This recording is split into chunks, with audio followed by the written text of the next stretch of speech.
I'm here to give a short overview of SKAGEN Global in March. The fund was up by 2.5% during the month, underperforming its benchmark by 1.3% during the same period. One new company was added to the portfolio during March, and we bought back the shares we had previously sold in another. No companies exited the portfolio. We added to an existing position and reduced the size of our holdings in 3 others. The cash position at the end of the month was 6.2%, down from 6.8% at the end of February.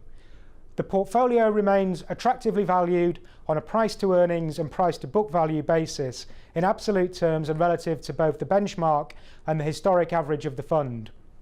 SKAGEN Global has increased by over 7% year to date, which is below the performance of the benchmark.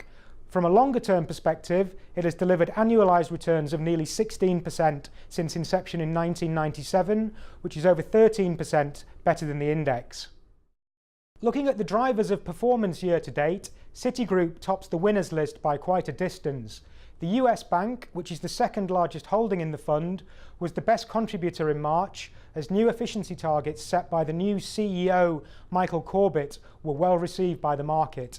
The shares were up 7% in US dollars during the month. 2 vehicle manufacturers, Toyota and Renault, are also in the top 5 list of positive contributors year to date. Toyota Industries, which is a 1.7% position in the fund, has seen its share price increase by 28% in local currency during the first quarter. On the negative side, although not part of the largest detractors for the quarter, Oracle was the biggest loser in the month of March. The US software company reported third quarter earnings that were below market expectations, with the development of new software licenses in particular being disappointing. The shares were down 9% in US dollars during March.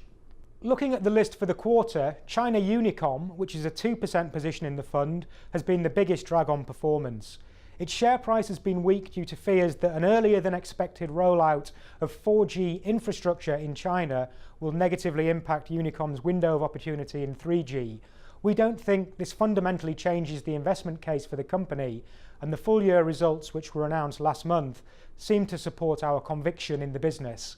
The second largest detractor has been the Norwegian oil services company EMGS, whose order book has been substantially lighter and the visibility of earnings has consequently been reduced.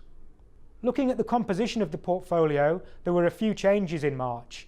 A new portfolio entrant was Technip, which is a Euronext listed company providing project management, engineering and construction for the energy industry.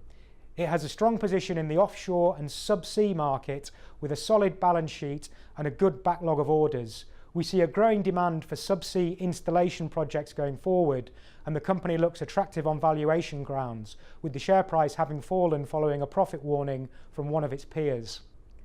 No companies exited the portfolio, but we continued reducing our positions in Gjensidige and SCA after the share prices of both companies positively re-rated.